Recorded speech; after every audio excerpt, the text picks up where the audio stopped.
Bom dia a todos que estão aqui para mais um evento do Centro de Estudos de Direito Municipal da Procuradoria-Geral do Município de Porto Alegre. Hoje nós temos aqui um procurador do Estado, colega então da Advocacia Pública, que é o Dr. Paulo Emílio Dantas Nazaré.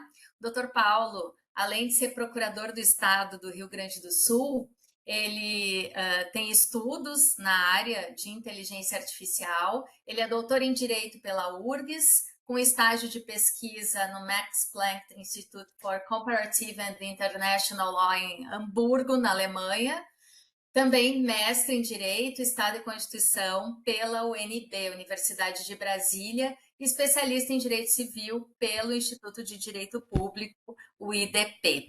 E hoje o Dr. Paulo ele vai nos falar justamente sobre esse tema de inteligência artificial na tomada de decisões automatizadas. E ele já adiantou que vai fazer uma fala mais descontraída, então, vocês podem, por favor, manter os seus microfones mutados e mandar mensagens pelo chat. Para aqueles que forem participantes do programa de residência jurídica da PGM e porventura não estiverem visualizando o chat, podem encaminhar as mensagens para o meu WhatsApp que vocês têm acesso. Para os demais, eu solicito então que tentem encaminhar pelo chat e elas serão passadas para o palestrante assim que for oportuno e a gente possa então ter uma conversa bem proveitosa sobre o tema. Mantenho então, como eu disse, os microfones mutados e o outro aviso que eu tenho para dar é que os certificados vocês podem aguardar em até 10 dias úteis, certo? Bom dia, doutor Paulo, seja muito bem-vindo ao nosso CEDIM. Já sei que temos uma parceria já estabelecida, que também temos a colega Daniela Cravo em outros eventos com o senhor, com a PGE. Eu acho que isso nos honra muito, essa participação, essa colaboração entre instituições e o conhecimento que vocês vêm compartilhar com a gente.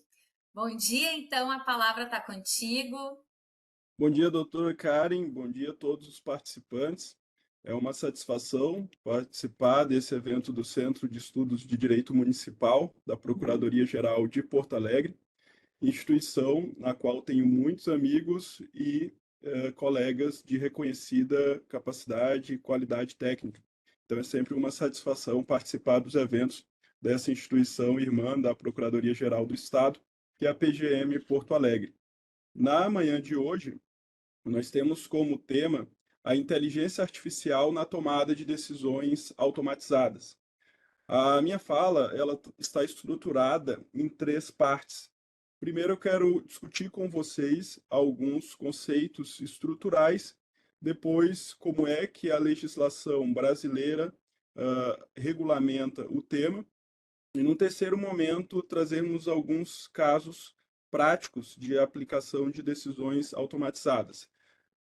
Começando pela parte conceitual, que é de suma relevância, nós temos primeiro que ter bem claro o que é decisão automatizada, o que é inteligência artificial e como é que a proteção de dados pessoais entra nesse contexto, para não fazermos misturas no momento de aplicação hermenêutica dessas categorias.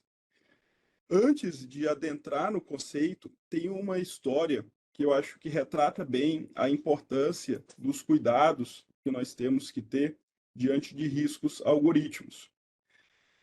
No final do século XIX, na Alemanha, tinha um cavalo que ele era conhecido como cavalo matemático. Era o Clever Hans, que significa um cavalo esperto. Ele chegou até a ser conhecido como um cavalo maravilha de Berlim, virou uma celebridade mundial, saiu até do New York Times. E por que ele tinha tanta fama? Porque aparentemente ele acertava a execução de algumas operações que exigiam alguma tarefa racional, como, por exemplo, adições, subtrações, operações de multiplicação, até mesmo acertava o dia da semana e algumas outras perguntas que envolviam alguma operação lógica. O seu proprietário era um entusiasta, inclusive, da inteligência animal e treinava bastante o cavalo Hans, porque ele tinha convicção que aqueles seus ensinamentos estavam sendo absorvidos pelo cavalo. E a plateia também ficava encantada, porque aparentemente ele entendia todas aquelas operações que pediam para ele reproduzir.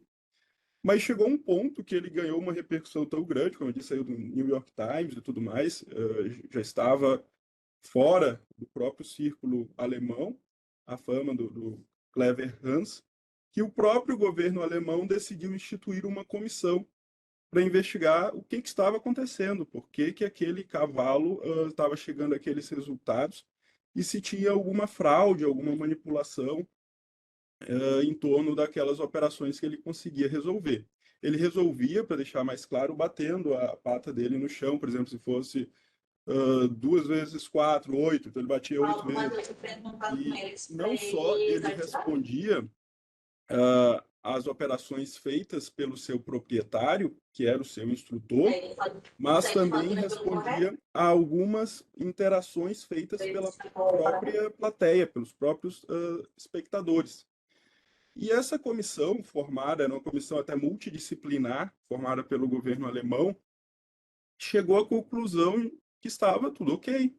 Não, verificou que não tinha nenhuma fraude em torno daquele cavalo e que aparentemente realmente ele tinha sido muito bem treinado e conseguia chegar nos resultados finais como as pessoas acreditavam de forma verídica. E um aprendiz do coordenador dessa comissão do governo alemão, o coordenador era um psicólogo, o aprendiz dele ficou muito incomodado com aquele resultado e começou a ter uma suspeita, porque ele observou que quando o dono estava presente, que era o instrutor do animal, o Clever Hans acertava 90% das respostas. E quando o instrutor estava ausente, ele só acertava 6%. Então, aquele achado dele começou a despertar uma curiosidade e a necessidade de reaver aqueles estudos para tentar descobrir o que efetivamente estava ocorrendo. E foi quando se descobriu que, na verdade, o cavalo, apesar de submetido a muitas horas de treinamento daquelas operações matemáticas para aprender a multiplicar, somar e tudo mais, não era aquilo que ele estava aprendendo para dar as respostas corretas. Ele dava as respostas corretas, sim, mas porque ele tinha uma alta capacidade de identificar as reações do seu instrutor. Então ele conseguia perceber quando ele estava já batendo no chão, chegando perto da quantidade de repetições certas, por exemplo, 4 vezes 2, 8, chegando perto das 8 patadas, que tanto o seu instrutor ficava muito exaltado, porque ele estava já quase acertando, então tinha aquela euforia, aquela emoção, aquela satisfação, e a própria plateia também reagia de forma entusiasmada cada vez mais quando ele ia se aproximando da resposta certa. Então, baseado na captação dessas reações, especial da reação do seu instrutor, que era com quem ele convivia longas horas diariamente, que ele dava as respostas corretas. Por isso que 90% das vezes com o instrutor ele acertava e quando o instrutor estava ausente só 6%. E isso até criou um efeito que hoje é documentado e assim conhecido como o efeito Clever-Hans, que é o impacto que as próprias expectativas do pesquisador tem sobre o resultado dos seus experimentos. E por que eu comecei com essa história? É porque, da mesma forma que isso ocorre numa situação mais comezinha, até podemos dizer mais selvagem, estamos falando de um cavalo, isso também se repete com a inteligência artificial. Desculpa. Quando nós temos sistemas inteligentes que chegam a resultados, que chegam a outputs corretos, mas que podem estar funcionando com lógicas que nem sempre são as mais adequadas. E isso fica muito mais difícil de ser descoberto quando estamos diante de sistemas inteligentes. Se para descobrir esse efeito com o cavalo Clever Hans já foi toda essa história que eu compartilhei com vocês, imagina para descobrir isso em um sistema inteligente. para fazer uma auditoria e se chegar à conclusão de que, apesar de aparentemente ele funcionar de forma adequada, porque na maioria das vezes os resultados que ele apresenta são corretos, ele tem um viés e ele está prejudicando determinados grupos, porque aqueles grupos sofrem efeitos enviesados nas suas decisões, nas decisões do sistema inteligente. Isso é muito complexo e desafiador. E daí a importância de nós debatermos esse tema, debatermos os riscos algorítmicos, bem como a forma que a legislação nacional tem para nós lidarmos com esse tema. Daí a relevância dessa história inicial, que fica ainda bem maior quando a gente passa para a realidade complexa dos sistemas inteligentes. Mas feita essa primeira introdução, passamos então para alguns esclarecimentos conceituais. Quando a gente fala de decisões automatizadas, nem toda decisão automatizada envolve inteligência artificial. Por exemplo, nós que atuamos na advocacia pública, geralmente há na maioria dos casos, litígios em massa, uma atuação em demandas repetitivas. E na época, em especial, lembro quando eu entrei na Procuradoria-Geral do Estado, ainda tinha muito processo físico.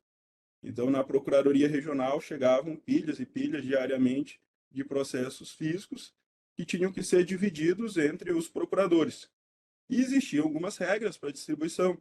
Por exemplo, na minha regional tinha 9 procuradores, 3, eu era um deles, cuidávamos da área de saúde, lá na região de Santo Ângelo. Para nós três, os processos de saúde iam ter que ser separados e divididos da forma mais equânime possível dentro de cada dia.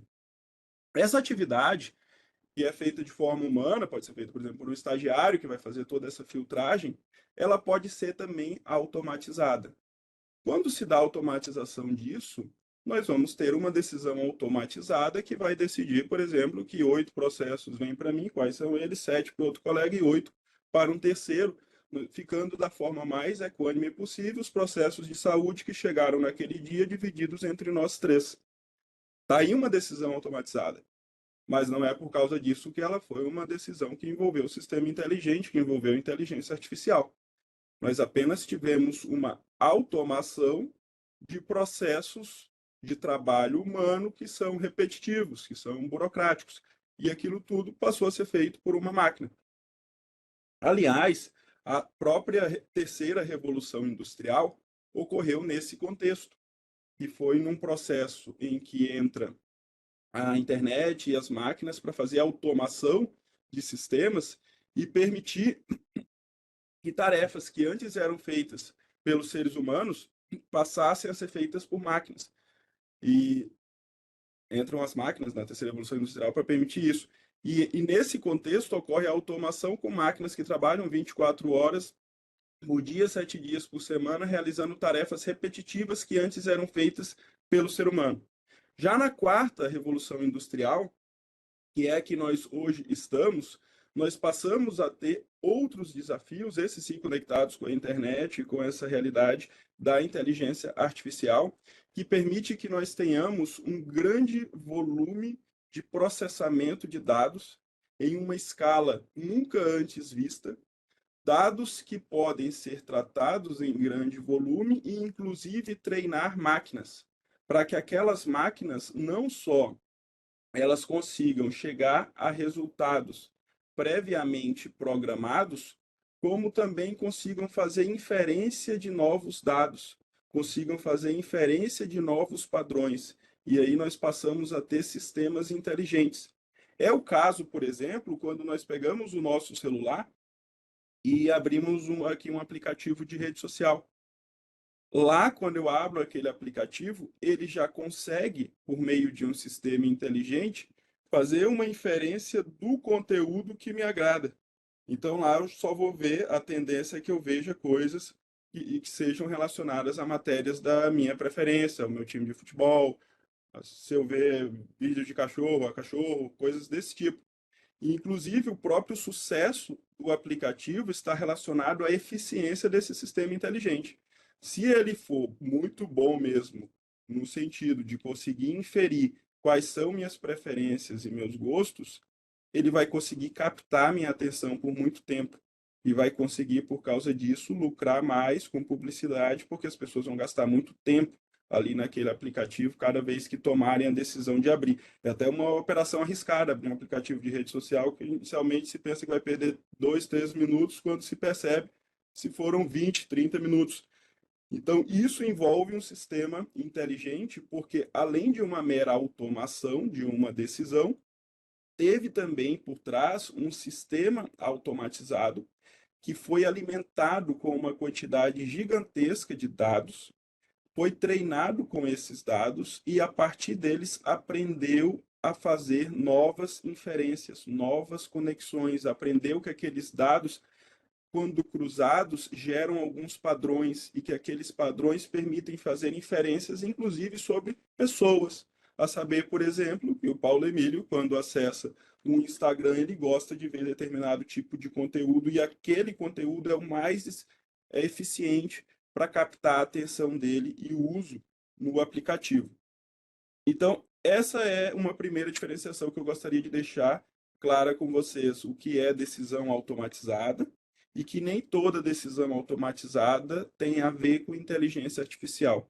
Pode ser que não estejamos falando de sistema inteligente, apesar de ser um caso de decisão automatizada, como aquele caso que eu dei de exemplo de distribuição de processos na Procuradoria Regional.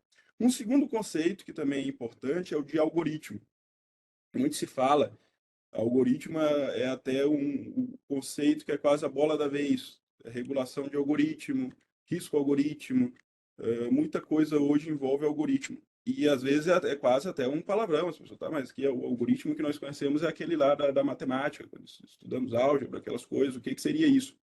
Algoritmo tem até relação com a matemática, nada mais é do que um modelo matemático, nada mais é do que instruções pré-definidas que vão dizer para o sistema não o que ele deve fazer, mas como ele deve fazer.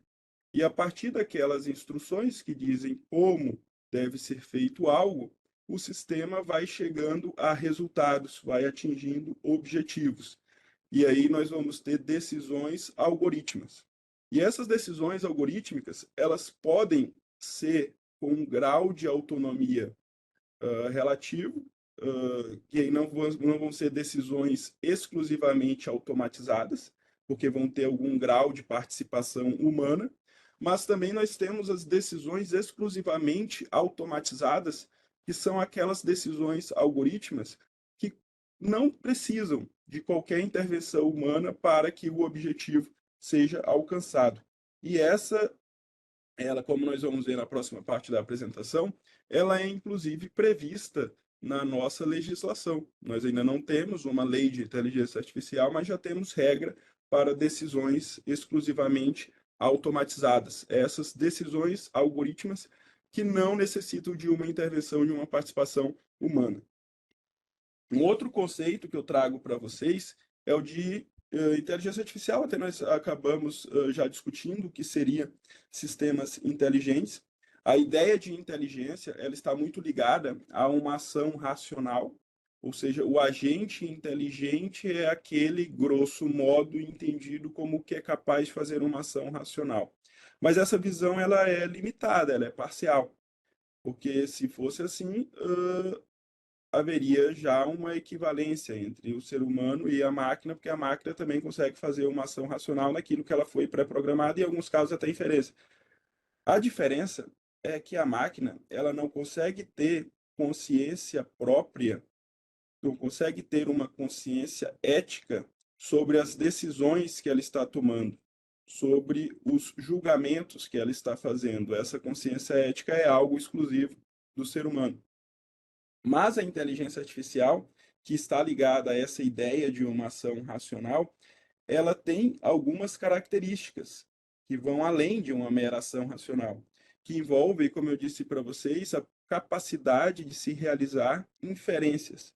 E geralmente essa capacidade de se realizar inferências está ligada ao modelo mais propalado, que é o do machine learning, do aprendizado de máquina. E esse aprendizado de máquina, nós podemos falar de uma forma coloquial, se dá com a máquina sendo alimentada com dados que são pessoais. Então, a máquina recebe uma enxurrada de dados pessoais para treinar, para aprender, para descobrir padrões, para fazer cruzamento de dados, para criar inferências. Por isso que quando se fala de inteligência artificial, automaticamente vem de carona um outro tema, que é a proteção de dados pessoais, e é a terceira categoria que eu gostaria de destacar com vocês nesse momento inicial. Já que a inteligência artificial dos modelos baseados em aprendizado de máquina utiliza, grosso modo, como alimento, como base, dados pessoais e faz o tratamento automatizado de dados pessoais em larga escala, nós vamos ter uma aplicação intensiva de toda a legislação de proteção de dados, especial da Lei Geral de Proteção de Dados Pessoais, quando estivermos diante de sistemas inteligentes. Nós temos, tramitando no Congresso Nacional, algumas propostas. Uma que tem a maior repercussão é o PL 2338 de 2023, que foi resultado do trabalho de uma comissão de juristas criada pelo presidente do Senado, que elaborou um anteprojeto. O presidente do Senado depois pegou esse anteprojeto e apresentou para ele tramitar. Essa questão da regulação da inteligência artificial, da criação de um marco legal sobre a inteligência artificial, ainda vai suscitar muitas discussões no Brasil. Nós até podemos fazer algumas considerações, podemos tecer algumas considerações críticas sobre o modelo da tramitação dessa matéria e os motivos pelos quais ela deveria ser ou não priorizada.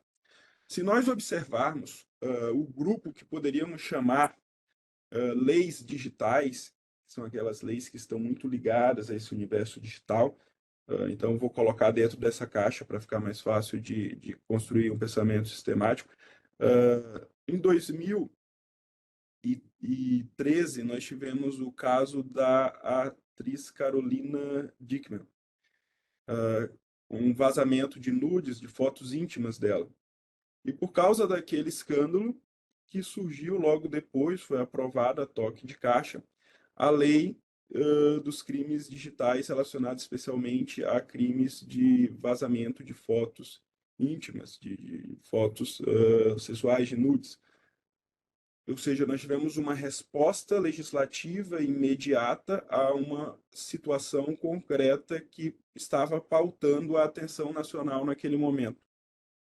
Logo depois, nós tivemos, em 2013 também, o vazamento de notícias que davam conta que havia uma espionagem norte-americana de dados brasileiros que atingiu, inclusive, a então presidente Dilma. E naquele contexto também, até por causa de toda a mobilização política que foi dada pelo Poder Executivo em resposta àquele ato de agressão institucional e internacional, se aprovou o Marco Civil da Internet, com a ideia de neutralidade de rede, de soberania digital e outras questões. Logo na sequência, em 2018, tivemos o escândalo da Cambridge Analytica, que influenciou, segundo pesquisas, teria pelo menos o potencial, não citei a prova cabal, mas o potencial, sem dúvida, teria de ter influenciado a eleição norte-americana, de ter influenciado o Brexit. Então, virou um escândalo internacional por causa da possibilidade que ficou evidente de utilização de dados pessoais para a própria interferência no fluxo democrático e no equilíbrio institucional de países. Então, naquele contexto, também tivemos uma influência para que o legislador, juntamente com outros interesses, fizesse andar o projeto de lei que culminou na LGPD em 2018. Então, se nós observarmos as leis digitais no Brasil, elas ganham força muito em razão de eventos que ocorrem, que adentram na nossa pauta nacional e que exigem alguma resposta imediata. Então, as leis elas não ocorreram diretamente apenas por causa desses eventos, mas sem sombra de dúvidas eles foram decisivos para que se culminasse o processo legislativo e, de fato, aquelas propostas se materializassem em lei, tanto a lei dos crimes cibernéticos, quanto a lei do Marco Civil da Internet, a própria LGPD e assim vai. E igual essa questão da inteligência artificial. Há alguns boatos de que o presidente do Senado gostaria de, durante o mandato dele, apresentar o projeto sobre o tema, de que o Brasil tinha interesse de ter a primeira regulação sobre inteligência artificial no mundo. Então, nós temos alguns argumentos que pululam aí nesse cenário para justificar esse projeto. Mas não temos, isso é fato, algo muito bem estabelecido enquanto posicionamento de nação, posicionamento do Brasil em relação à inteligência artificial. Como é que o Brasil ele quer se posicionar num plano estratégico e geopolítico em relação à inteligência artificial? Isso não está muito claro. Nós temos uma estratégia nacional de inteligência artificial, isso aí, ok, mas nós não temos difundido e discutido na sociedade de forma profunda a posição que queremos ocupar em relação à inteligência artificial. Então, isso aí já gera uma fragilidade para se dar o próximo passo, que é querer se regular a matéria sem ter esse primeiro passo muito bem consolidado. Diferente na Europa. Nós temos o Regulamento Geral de Proteção de Dados, o GDPR, de 2018, mas ele é resultado de um longo processo de maturação institucional, inclusive de uma cultura de proteção de dados que já estava muito consolidada e que não partiu da Europa para depois ser determinada que os demais países, estados, municípios cumprissem. Pelo contrário, essa cultura de proteção de dados ela foi germinando a nível local e muitas localidades, muitas municipalidades já passaram a ter regras sobre tratamento de dados pessoais. Há muito tempo consolidadas. Esse era um assunto incorporado na cultura europeia. E já havia até uma regulação comunitária anteriormente, a nível de diretiva, e depois, com o regulamento, apenas se passou a ter uma aplicabilidade imediata daquelas regras antes estabelecidas na diretiva, com algumas inovações. Mas é um processo longo. E mais que isso, está ligado a um contexto estratégico. Quando se fala, no caso da inteligência artificial, da regulação europeia de inteligência artificial, nós temos um cenário geopolítico que é Estados Unidos e China em uma corrida em torno da inteligência artificial, para ver quem vai levar a dianteira nesse tema, nessa disputa, que tende a ser um dos principais ativos para as nações que têm essa propensão de superpotência no futuro, ou até já no presente. E a União Europeia, nesse contexto, se nós pegarmos os 20 maiores plataformas digitais, a única que é da Europa é o Spotify, os demais não. A União Europeia ela se destaca pelo fato de ser um mercado consumidor estratégico, grande e significativo para as empresas norte-americanas e empresas chinesas. Então, nesse contexto, surge a estratégia geopolítica de se tornar uma superpotência quando o assunto é inteligência artificial, criando os modelos regulatórios. Modelos regulatórios que valerão não só no âmbito da União Europeia, mas que já nascem com uma propensão, com uma vocação global, como fizeram no caso do GDPR, que é o Regulamento Geral de Proteção de Dados Europeu, que se espraiou pelo mundo e influenciou de forma concreta, vindo para a nossa realidade, de forma demasiada, a Lei Geral de Proteção de Dados Pessoais. Então, as coisas têm uma razão de ser, têm uma estratégia que difere bastante do modo como ocorreu o desenvolvimento do tema no Brasil. Passando para a segunda parte, que é como o tema de fato já é tratado na legislação nacional, nós temos na Lei Geral de Proteção de Dados o artigo 20. E aqui é um ponto interessante também, porque se nós observarmos as leis que nós estamos colocando nessa caixinha de leis digitais, além delas terem essas características de terem surgido por solavancos, em resposta a alguma demanda imediata, elas sempre trazem em si a antecipação da próxima agenda.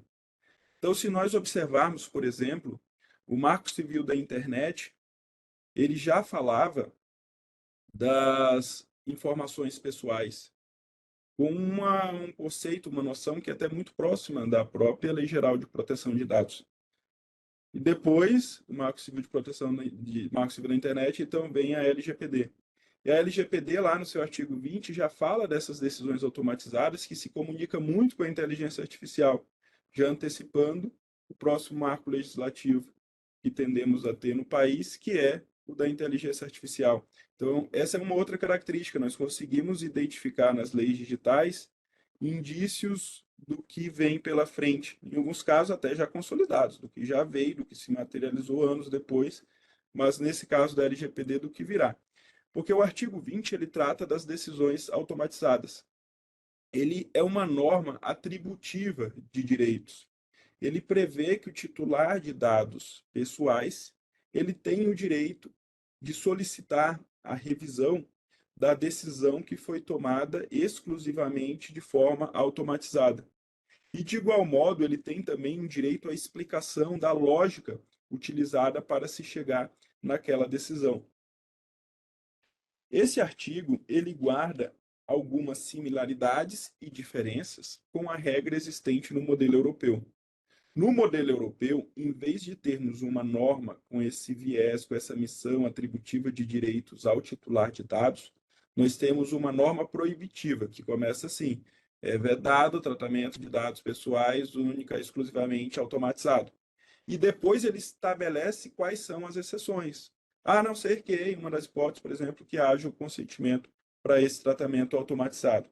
Mas tem um ponto também que chama a atenção, que é a possibilidade de intervenção humana. Então, lá está previsto de forma expressa que nesse tratamento, dessa decisão exclusivamente automatizada, deve ser garantida a possibilidade de revisão humana, de intervenção humana, se requerida pelo titular. No Brasil, até alguns se discutem que isso também na prática vai acabar ocorrendo, por exemplo, com a judicialização da matéria.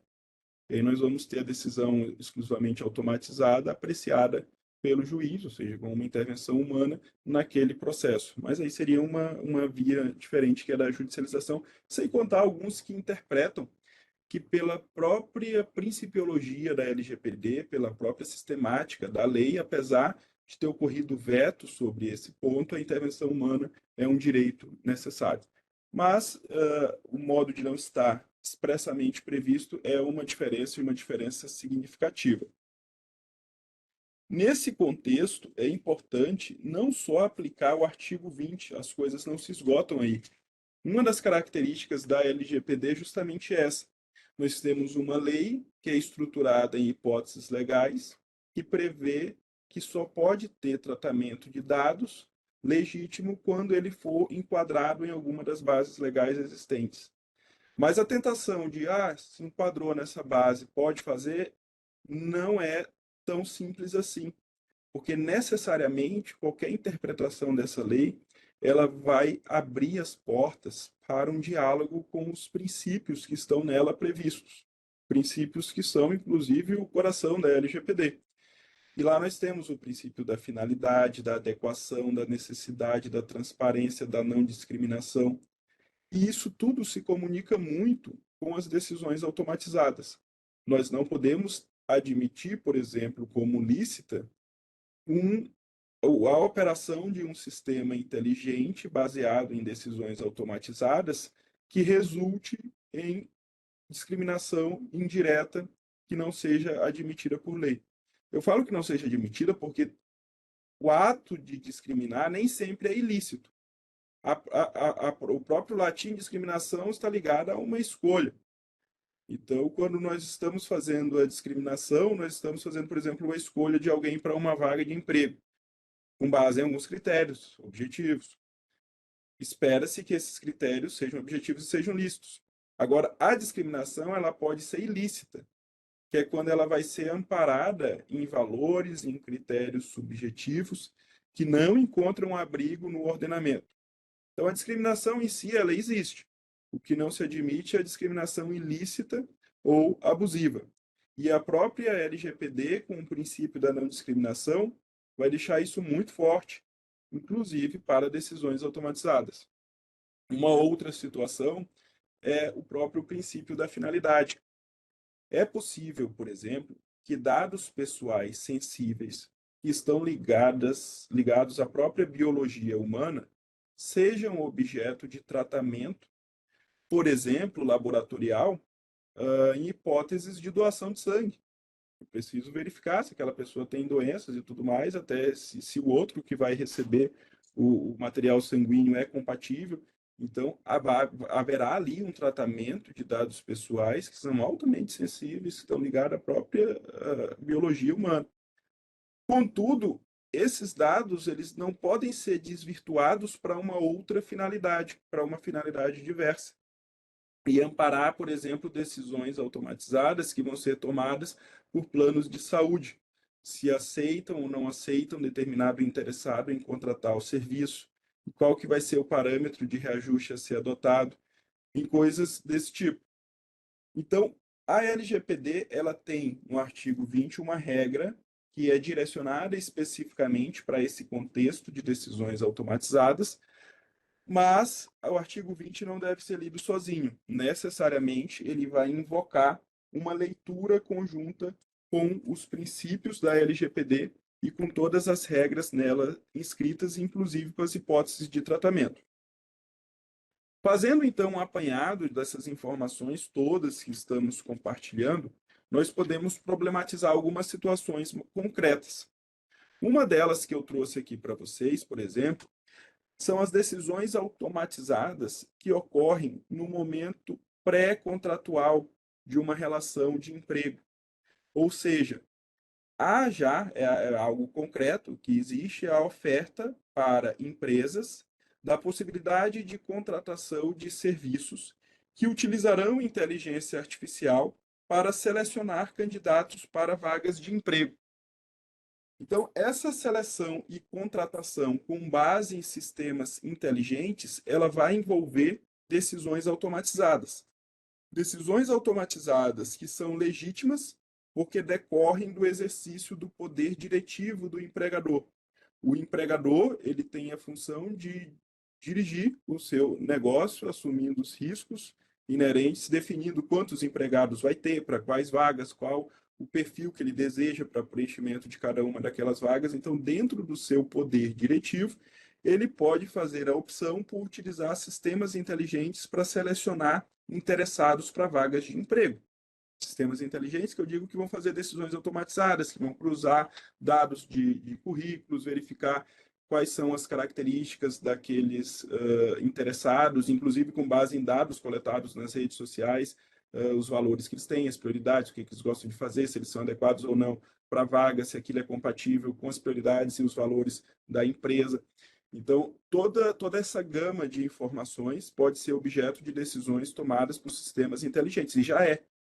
E isso é contratado pelas empresas porque é um processo que é muito mais rápido de seleção, é um processo que tende a ser mais barato e que gera um menor turnover, ou seja, uma menor rotatividade, porque tem uma chance de escolher pessoas que não são apenas as melhores entre aqueles currículos, mas que também são as mais adequadas. E, às vezes a pessoa é boa, mas para aquela empresa ela não é adequada. E aquela gama, aquele volume tão grande de informações que o sistema inteligente utiliza permite que ele chegue a uma indicação final mais precisa.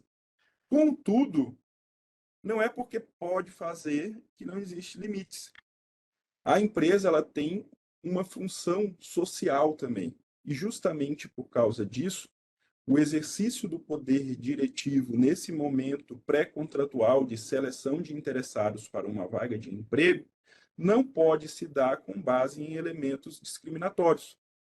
Então, não pode ter discriminação ilícita com base em critérios e valores que não são aceitos pelo nosso ordenamento, pela nossa carta, pela nossa principiologia constitucional. Da mesma forma que no processo em papel, alguém não pode ser preterido em um processo de seleção, por exemplo, por ser negro, na decisão do sistema inteligente, essas situações são inadmissíveis de igual modo. Qual que é a complexidade? É que fica mais difícil, mais complexo descobrir que essas práticas discriminatórias estão ocorrendo, porque Quando se observa os resultados, aparentemente eles estão ok, que é aquela história do cavalo lá, Clever Hans. Agora, apenas quando se faz uma auditoria em um processo decisório que envolveu diversos resultados e diversas seleções, com um grande número de informações, que se pode chegar a uma conclusão de que efetivamente está ocorrendo naquela situação prática discriminatória. E isso foi verificado, por exemplo, em um algoritmo desenvolvido pelo Google para a seleção de candidatos para vagas de emprego em 2018. E se verificou que para cargos com elevada vocação técnica, os homens levavam vantagem na escolha daquele algoritmo. E as mulheres, em especial as mulheres negras, não. Isso até não foi de forma intencional. Foi porque quem estava lá programando tinha na sua cabeça, eu quero privilegiar os homens e quero que mulheres negras não sejam selecionadas. Não, não foi nem por isso. É porque nossa própria sociedade, ela já é discriminatória. Nós já temos vieses. E quando nós alimentamos o sistema com uma imensidão de dados da nossa realidade, do nosso mundo real, que já tem discriminação, para que ele aprenda, crie padrões e faça inferências, nesse processo há o risco algoritmo dele também ser contaminado com práticas discriminatórias. A doutora Karen está com a mão levantada, à vontade. É que eu fiquei com a sua fala ali de processos seletivos em empresas privadas. Eu fiquei pensando e tentando transpor essa ideia para o serviço público, porque nós temos um cenário nacional em que se está debatendo uma proposta de projeto de lei de novas formas de recrutamento de servidores para a administração pública. E eu fiquei pensando, nós temos, claro, concursos como o de advocacia pública, em que temos prova oral, temos, né, várias outras situações em que o julgamento, os critérios serão bastante humanos e regidos por um edital. Mas eu fico pensando em concursos de outra sistemática, com menos etapas, se não poderia haver até um direcionamento de máquinas, né? Ou mesmo até antes de uma fase de entrevista, num concurso como os nossos. Eu fiquei imaginando em que cenários a gente poderia cogitar de haver um direcionamento ilegal como esse e que a gente deveria mitigar esse risco no âmbito da administração pública. O senhor vislumbra alguma situação? A tua pergunta é muito boa, doutora Karen, e ela traz uma contextualização que é necessária. Nós já temos, agora nesse ano, a aplicação de sanções por parte da Autoridade Nacional de Proteção de Dados. A primeira foi aplicada para uma microempresa e as outras duas para órgãos públicos, para entidades públicas. O que já quebra um pouco aquela ideia de que a LGPD é uma lei que veio, mas que não vai pegar. Pelo contrário, a NPD ela tinha como pendente a edição do seu regulamento para a dosimetria das sanções, e agora, após já ter o regulamento, já está finalizando os procedimentos sancionatórios e já tem, inclusive, dois que envolvem o poder público. Por que eu falo isso? Porque esses dois casos não é aplicação de multa, porque não se pode aplicar multa para o poder público, mas foi advertência com uma série de recomendações de adoção de providências. E caso essas providências não sejam adotadas pelo poder público, o que indiretamente já vai incrementar o risco de ocorrer algum vazamento de dados, algum tratamento irregular e cidadãos venham a ser prejudicados, nós poderemos ter situações não só de responsabilidade do poder público, do Estado, mas a depender da gravidade das omissões e das condutas deliberadamente deixadas, adotadas ou deixadas de lado, até a responsabilização do próprio gestor. Mas o que esses dois casos têm em comum? Eles focaram na questão da segurança, que foi não havia sistemas de informação, de processamento de informação, de tratamento de dados pessoais estruturados de acordo com as melhores regras de segurança, boas práticas e princípios da LGPD. Tanto no caso da Secretaria de Saúde de Santa Catarina, quanto no primeiro caso, envolvendo órgão público, instituição pública, que foi do Instituto de Assistência Médica aos Servidores do Estado de São Paulo. O valor da segurança do sistema, da estruturação do sistema estava presente. Eu falo isso, doutora Kari, porque nós estamos no poder público nessa primeira camada ainda, que é no desafio de conseguirmos, nos sistemas que já utilizamos, que não são sistemas inteligentes, fazer uma adesão às melhores regras de cibersegurança, de boas práticas e aos princípios e normas da LGPD, para garantir que eles tenham o valor da segurança devidamente atendido e que estejam em plena conformidade com a Lei Geral de Proteção de Dados Pessoais. Eu creio que esse desafio, até por causa do tamanho do banco de dados do governo, da importância dos serviços prestados e das consequências de eventuais vazamentos de dados, que muitos são sensíveis, vai consumir um bom tempo e uma boa dose de preocupação da agenda pública, fazendo com que, para que cheguemos nessa segunda camada da utilização de sistemas inteligentes para a seleção de servidores, nós possamos demorar algum tempo a mais do que a iniciativa privada. Então, há possibilidade, e até mesmo pode ser uma tendência, de no futuro nós termos como uma das fases do processo de seleção para o ingresso na carreira pública o uso das novas tecnologias. Não se tem como conter a nova tecnologia quando ela vem para ficar. Um exemplo disso, por exemplo, quando nós vamos no centro e pegamos táxi, quando uma tecnologia pega, a melhor ilustração que nós temos é que surge um ônus social para se argumentar que não se está utilizando. Por exemplo, o Pix veio e pegou. Então, quando a gente entra num táxi, não se precisa nem mais perguntar se ele aceita Pix ou não, porque se ele não aceitar, vai ter um adesivo lá bem grande. Não aceito o pagamento via Pix, porque a tecnologia ela se incorporou de tal forma no tecido social que o fato de não usá-la exige até uma argumentação, uma transparência, uma prévia comunicação. Então, quando a nova tecnologia ela vem e consegue fazer aquele objetivo de um modo mais econômico e mais eficiente, não tem como segurar por muito tempo a sua não adoção. Logo, eu creio que a tendência é sim que elas sejam adotadas, mas que por causa do contexto que nós ainda estamos no poder público em geral, no Brasil, lidando com alguns desafios antecedentes a esse cenário, podemos levar algum tempo a mais para chegar nessa realidade.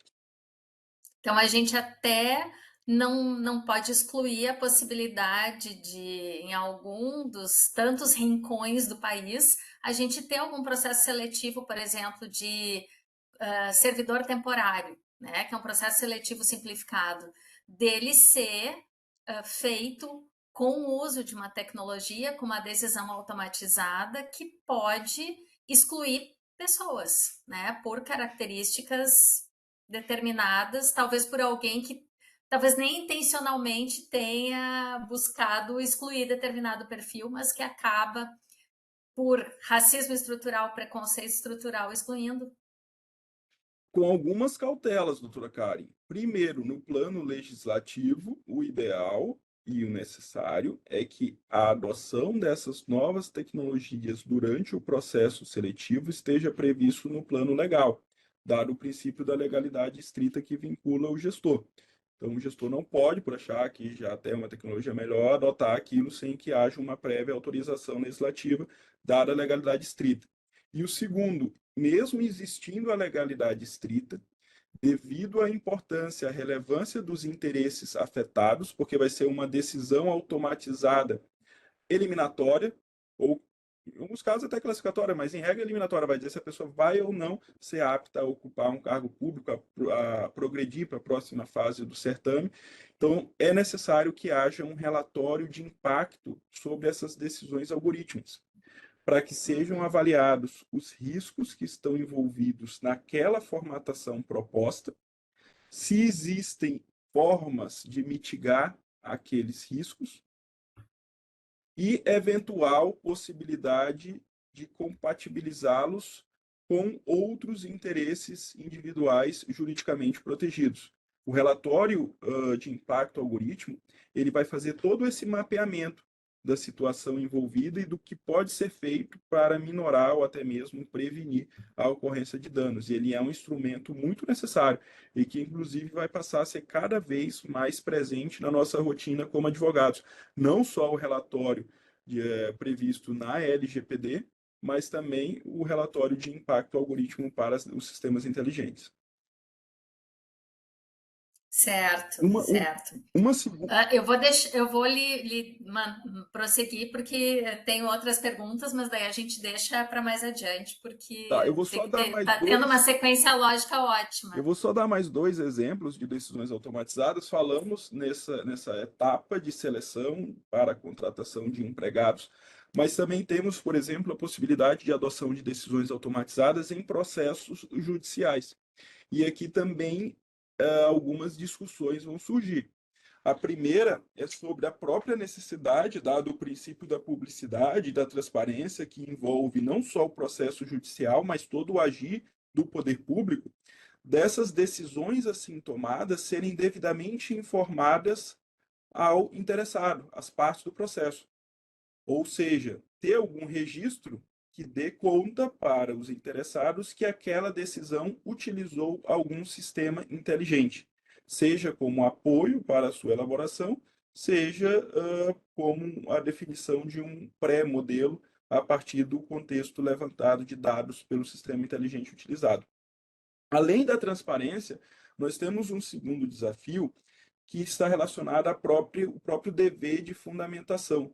Ou seja, o sistema inteligente que vai ser utilizado, ele deve ser capaz de ler e identificar todos os argumentos aduzidos pelas partes para com eles conseguir dialogar, fazendo assim com que tenhamos uma decisão automatizada que não seja padronizada, mas que converse, que dialogue com os fatos, com o direito que está sendo discutido no caso concreto.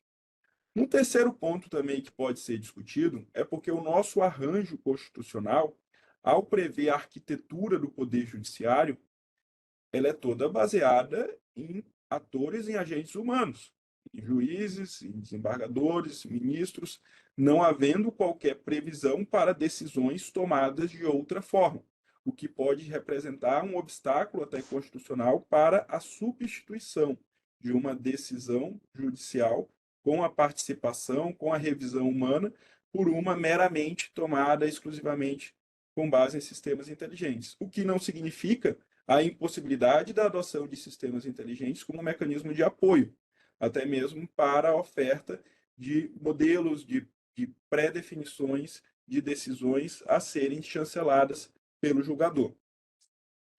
Esse ponto das decisões automatizadas em processos judiciais invoca, então, a discussão sobre o uso da inteligência artificial no Poder Judiciário. Nós temos muitos avanços no cenário no Brasil. O Brasil, nesse ponto, tende a ser um dos países de destaque no mundo, dada a peculiaridade que nós temos de uma quantidade abissal de processos, o que faz até com que, por parte dos julgadores, haja um apetite maior para a adoção de alguns riscos, tendo em vista a possibilidade de ganhos com relação ao manejo desse estoque quase infindável de processos. Então, a gente consegue até perceber em alguns diálogos internacionais entre processualistas que, enquanto em alguns países a maior resistência para a adoção da inteligência artificial no poder judiciário é oriunda dos próprios magistrados, no Brasil tende a ser o contrário. Os magistrados, via de regra, são entusiastas do uso da inteligência artificial, porque eles lidam diariamente com uma situação de um estoque processual que parece não ter fim, e parece ser algo totalmente fora da possibilidade humana de administração,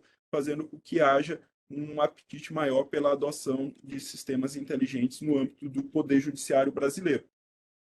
E um terceiro exemplo que eu trago para vocês para encerrarmos essa primeira parte e abrimos para as perguntas, são as decisões automatizadas para moderação de conteúdo. Então, se nós formos observar hoje a forma em que há a organização social não se dá mais em torno de estados e organizações multilaterais, mas se dá basicamente em torno de plataformas.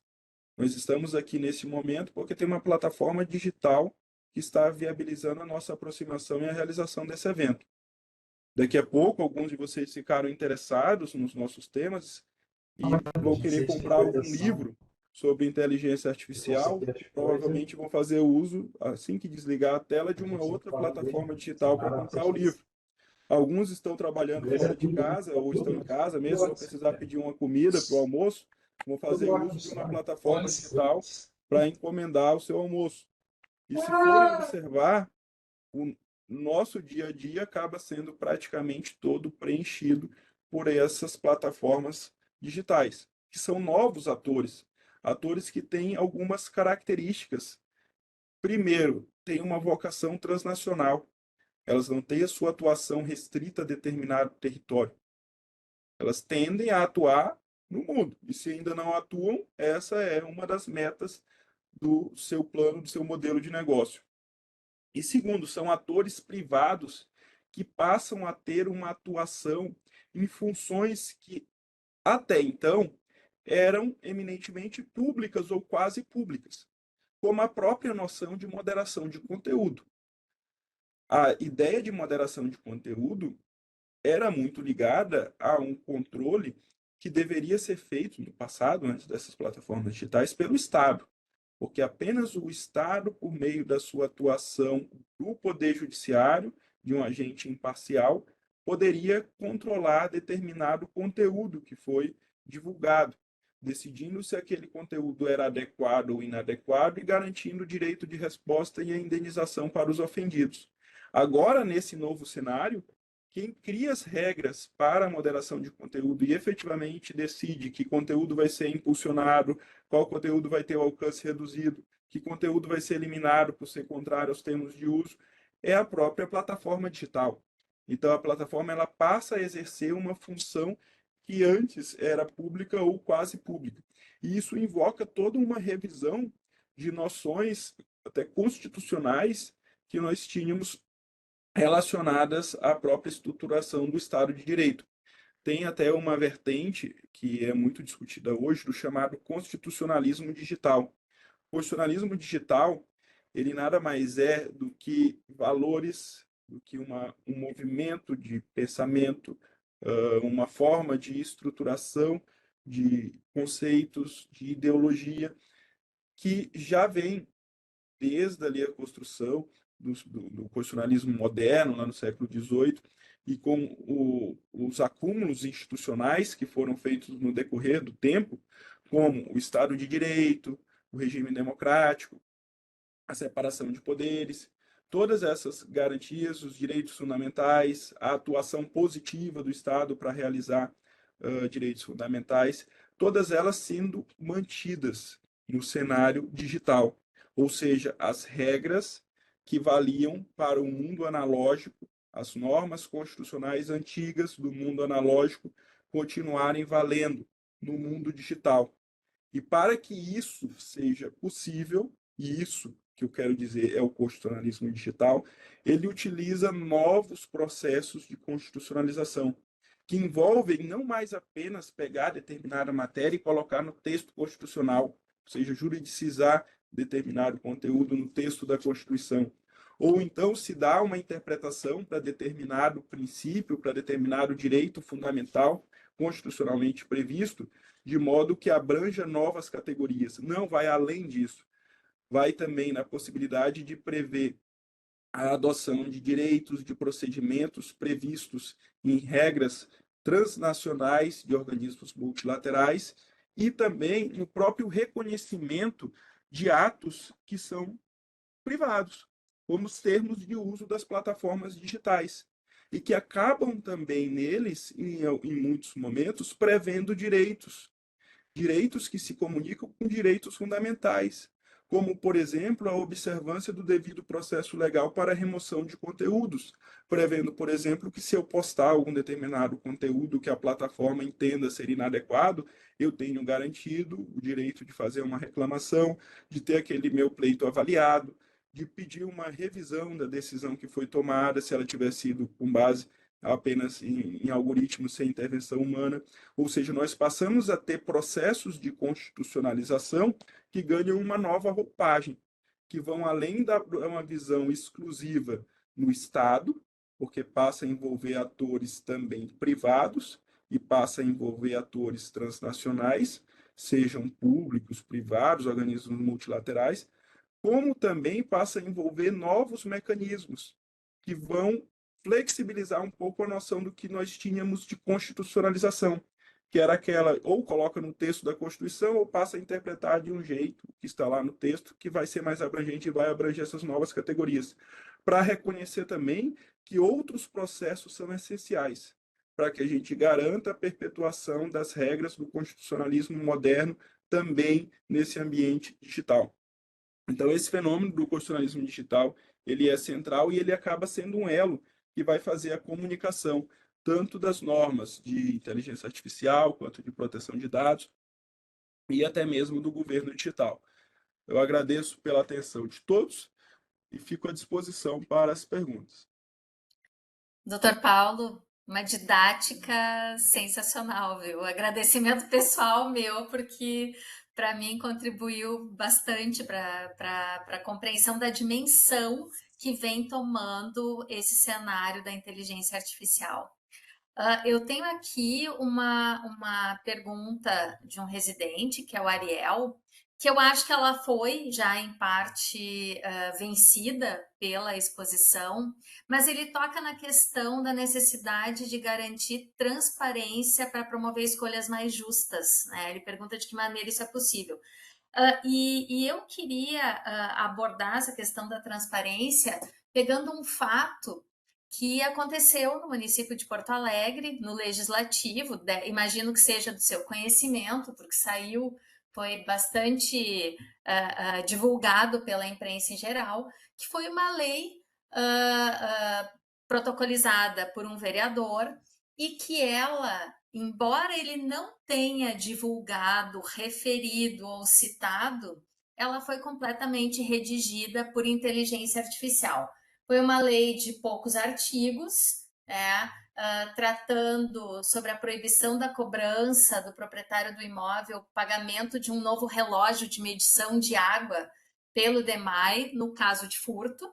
Né? Foram 8 artigos e uma justificativa, o vereador informa que ele encaminhou isso sem informar a questão do uso da inteligência artificial, foi usando o chat GPT, e ele disse que o texto passou por revisão, correção ortográfica e adequação à linguagem legislativa, ficando com 2 artigos, um deles com diversos incisos em sua redação final.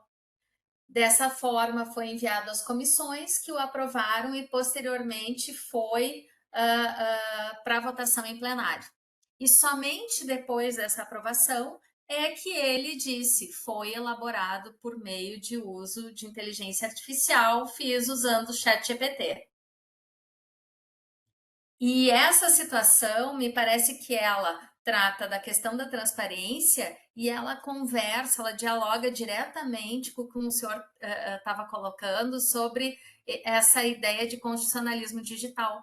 Nós temos direitos fundamentais, né, que devem ser respeitados, inclusive esse dever ao qual corresponde um direito de transparência dos representantes públicos, só que, todavia, a lei sofreu a chancela pelo Legislativo, está em vigor e mesmo após essa divulgação, todos anuíram com o conteúdo da lei. Então, eu queria alguma observação sobre isso, a questão da transparência e sobre a questão dos direitos fundamentais que poderiam, em tese, ser violados num caso similar desse. Esse caso ele ganhou até uma repercussão midiática nacional. Ele tem que ser analisado sobre 2 perspectivas. Primeiro, sobre uma perspectiva positiva, teve uma tentativa política de colocar na pauta o tema de que a inteligência artificial ela tem muitas potencialidades e, inclusive, já está fazendo projetos de lei, inclusive tais projetos já são até aprovados e sancionados e virão lei. Então, na perspectiva de chamar a atenção para a inteligência artificial e as potencialidades que essas ferramentas têm, o projeto acabou de uma certa forma, seja direta ou por um caminho mais torto, contribuindo. Contudo, há uma outra perspectiva também que está ligada a questões éticas, e em especial ao valor da confiança. Pode ser que o projeto aprovado tenha 2 artigos que não tenha colocado em risco nenhum direito fundamental, naquele caso concreto, e aparentemente estaria tudo certo. O problema é que ele afeta o valor da confiança que precisa ser compartilhado não só entre os pares que participam do debate legislativo, mas também com a própria sociedade, na medida em que passa a haver agora dúvida se os projetos que estão sendo apreciados foram feitos por inteligência artificial ou não. E em alguns projetos, em algumas matérias que são mais complexas, essa dúvida pode ganhar relevância. Isso porque, se eu sei que a decisão foi tomada por inteligência artificial, por algum sistema inteligente, eu já vou passar a ter uma forma de visualizar aquele caso, buscar contestá-lo e revisar a decisão que pode ser diferente do que se eu não soubesse essa informação. Isso fica claro trazendo para uma realidade mais próxima do nosso dia a dia, por exemplo, quando vamos pedir crédito, o financiamento de um imóvel, por exemplo, e o sistema inteligente, então até um crédito pessoal e o sistema inteligente nega. E muitas vezes a pessoa não entende, mas por que negaram? Qual que foi o critério utilizado? uh, Saber que aquela decisão foi tomada por inteligência artificial e qual é a lógica que foi utilizada para a programação do sistema inteligente pode facilitar e até mesmo pode ser a única forma de se ter condições de contestar a decisão tomada. E isso mostra também a relevância que a transparência tem até para viabilizar outros direitos. Pegando, por exemplo, um caso que a gente estava discutindo, que era o de decisão automatizada, o primeiro exemplo, para seleção de interessados em vagas de emprego. Se não houver o direito de transparência garantido, o princípio da transparência observado, pode ser que a pessoa não descubra que, em vez do ano de nascimento correto dela, por exemplo, 1990, foi lançado equivocadamente 1960. E por causa dessa informação errada, faz 4 anos que ela nunca é selecionada por nenhuma empresa que usa esses sistemas inteligentes, porque o ano de nascimento dela foi alimentado de forma errada. Então, em vez de ter a idade de 33, a pessoa consta como tendo 63, o que dificulta bastante que consiga um emprego. E isso só foi possível descobrir e pleitear o direito de correção dos dados, ou como chamado no direito europeu, no modelo europeu, direito de retificação, por causa da observância do princípio da transparência, que garantiu o acesso das informações dos dados pessoais sobre si utilizados pelo sistema inteligente. Então, o princípio da transparência é central para permitir que haja contestação, para que haja o direito de revisão de uma forma efetiva, com o contraditório que tenha capacidade de influenciar a decisão e permitir a sua mudança, como também para viabilizar outros direitos, como o direito à correção dos dados e até mesmo à atualização. Porque às vezes o dado está correto, mas ocorreram outros eventos que ainda não foram alimentados no sistema inteligente.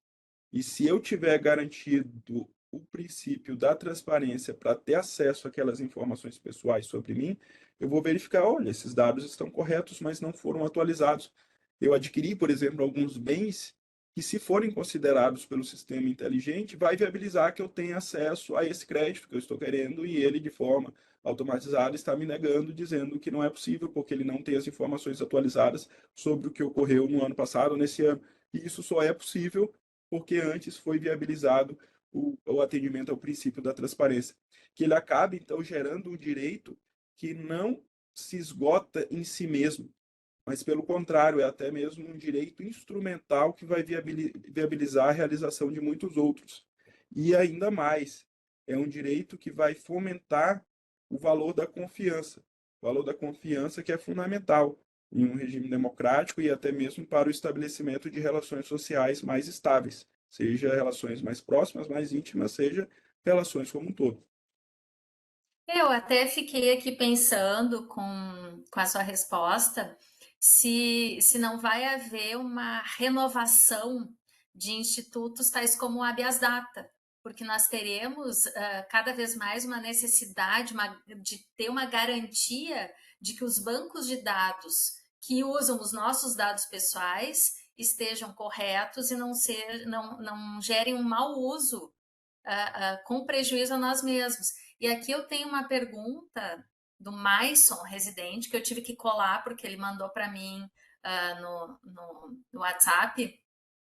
Ele diz que talvez não tenhamos a compreensão completa da complexidade, né, do tema técnico para atender demandas sociais específicas, e ele disse que, para ele, a problemática está diretamente relacionada a pouca discussão acerca da qualidade dos bancos de dados utilizados. Em sua opinião, a legislação incorpora adequadamente o conhecimento técnico necessário para lidar com essa questão, com a qualidade dos bancos de dados utilizados? A pergunta do Maison ela é boa e ela acaba fazendo um círculo que se comunica com o início da nossa palestra, que foi a história lá do Clever Hans. Do A cavalo. dificuldade para descobrir o que corria com aquele cavalo inteligente e esperto. Porque agora, nós não estamos só falando de cavalo, a gente está falando de sistemas que são muito mais complexos. Então, para explicar o próprio funcionamento desses sistemas, para identificar os seus riscos, para pensar formas de como mitigar tais riscos, de como prevenir riscos, tudo isso é de uma complexidade tal que, para início de conversa, envolve um trabalho multidisciplinar, que não consegue ser feito apenas, por exemplo, por advogados, mas que necessariamente vai ter que ter na mesa alguém que tenha um bom conhecimento de cibersegurança, provavelmente alguém da área de tecnologia da informação, alguém da área do departamento de informática, que vai ter que ter também alguém com noções sobre dados, sobre banco de dados, gestão de dados. Então, nós já temos uma primeira dificuldade, que é fazer um trabalho que envolva diferentes atores que possuem diferentes formações e backgrounds. E o segundo ponto é que, quando estamos tratando da qualidade dos bancos de dados utilizados, nós passamos a ter uma relação que não é apenas decorrente de um poder de decisão unilateral. O gestor do banco de dados, por si só, ele não consegue dizer: eu quero ter o banco de dados mais adequado, melhor do mundo e vou assim proceder por conta própria. Ele precisa também de feedbacks dos próprios titulares dos dados pessoais, porque, por maior que seja o esforço do controlador, do gerenciador daquele banco de dados, muitas informações estarão fora do seu alcance.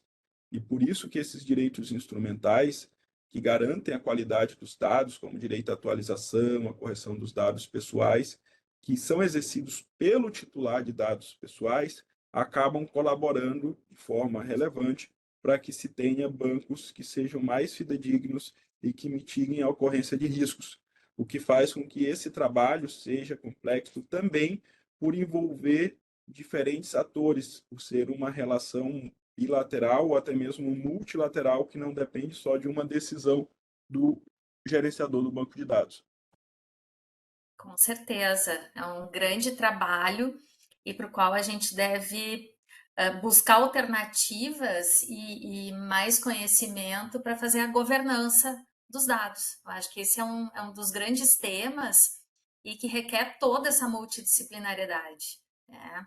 E que eu vejo, pelo menos na área jurídica, que temos um grande trabalho a ser feito também nas universidades, porque os profissionais do direito que saem dos bancos universitários hoje ainda se preocupam muito com passar no exame da prova da OAB, com questões mais, chamaria assim, mais elementares, e eu não vejo dois temas sendo abordados. Que é uma questão que eu sempre falo, que é a gestão de um escritório de advocacia, que é uma coisa que a gente usa tanto no público quanto no privado, e que também se desdobra e tem como um subtema bem mais especializado a questão da governança dos dados que serão usados nessa advocacia. Né? Então, eu acredito que a gente precisa cada vez mais de profissionais que se debrucem sobre esses temas para que a gente possa enfrentá-los da melhor maneira possível, né? Doutora Karen, eu acho que o direito digital, ele tem uma complexidade adicional. Nós não temos um direito digital em si só possível de ser compreendido. Ele se espraia para todos os ramos do direito. Ele geralmente funciona como adjetivo. A gente tem a herança digital, Instrumental, exato. instrumental. A herança digital, o governo digital, o contrato digital, os bens digitais, ou seja, em todas as áreas do direito, o direito digital, entre aspas, ele entra e ele passa a exigir que determinados institutos sejam revistos para que sejam adequados às novas tecnologias que passam a influenciar a compreensão daquele tema. A herança digital, por exemplo, agora nós temos pessoas que possuem um patrimônio elevadíssimo que está relacionado ao seu perfil nas redes sociais. Com centenas, às vezes milhões de seguidores e que aquilo ali tem um valor econômico altíssimo. Não só para publicidade, mas porque aquela pessoa passa a ser uma liderança que exerce influência em toda a comunidade de seguidores que ela tem. E quando ela morre, o que ocorre com aquele perfil? Essas discussões todas passam a surgir. E o próprio tratamento de dados pessoais pós-mortem. A pessoa tem a sua rede social. Ali ela posta mensagens de conteúdo público e também tem suas mensagens privadas que ela encaminha para os amigos que tem na rede. Caso ocorra o falecimento, como é que fica a questão do acesso a essas mensagens que são privadas? Pode ser solicitado ao provedor de aplicação, o provedor de aplicação pode negar ou não. Então, são discussões novas que surgem, falando só aqui nesse campo, por exemplo, tratamento de dados pós-mortem e herança digital, que já exigem, primeiro, que se tenha uma compreensão sólida do que já existe sobre direito sucessório, e segundo, que se passe, a partir dessa compreensão, a se conectar com os novos desafios que vêm das novas tecnologias para revisitar os temas. E assim ocorre com tudo, com o governo digital, com bens digitais, e assim vamos. Certo. Bom, eu acho que nós encerramos aqui eventuais inscrições para questionamento. E eu acho que tivemos uma abordagem completíssima aqui, que começou então com o cavalo, né, com o Clever Hans da Alemanha, e fecha aqui com temas propositivos para o futuro, capítulos novos em todo o material didático do direito e propostas, né, de aperfeiçoamento aqui, tanto no âmbito dos operadores que atuam no setor público quanto no setor privado e nas universidades. Bom, doutor Paulo, eu só tenho a agradecer aqui a sua participação, colegas e todos que estão aqui presentes. Na medida do possível, nós vamos colocando essas palestras no YouTube. Peço então que se inscrevam nas redes, né, da Procuradoria-Geral do Município, pgm.poa, para ficar sabendo quando essa palestra, para quem perdeu o início, eu estava aqui com a Procuradora de Novo Hamburgo, a Sinara Vila, lamentando que perdeu o comecinho. Estava também a doutora Daniela Cravo, está ali te dando parabéns, né? Temos vários colegas aqui te prestigiando e te elogiando, né? Dando um feedback super positivo. Eu quero Super agradecer obrigada pelo pela tua convite. participação.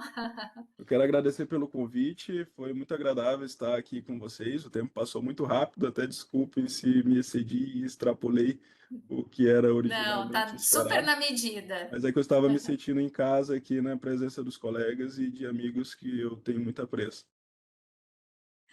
Tá certo, Paulo. Sempre muito bem-vindo. Espero que a gente possa ter outras oportunidades de troca, porque eu acho que esse tema realmente, especialmente eu fiquei muito interessada por desdobrar a questão do constitucionalismo digital e tantas outras repercussões que nós temos aí. Eu acho que a gente precisa novas parcerias para trazer para esse público, para trazer para a população, para os servidores que nos ouvem compartilhar todas essas demandas, essas preocupações e também as novidades, né, no enfrentamento delas, tá? Só tenho a te agradecer, então, e eu dou aqui por encerrado e agradeço muito, então, também a Procuradoria do Estado, aos teus estudos, Paulo, a excelente didática e esperamos te ter aqui mais vezes. Um bom dia de trabalho a todos e até novos eventos aqui do Centro de Estudos. Obrigada e até a próxima.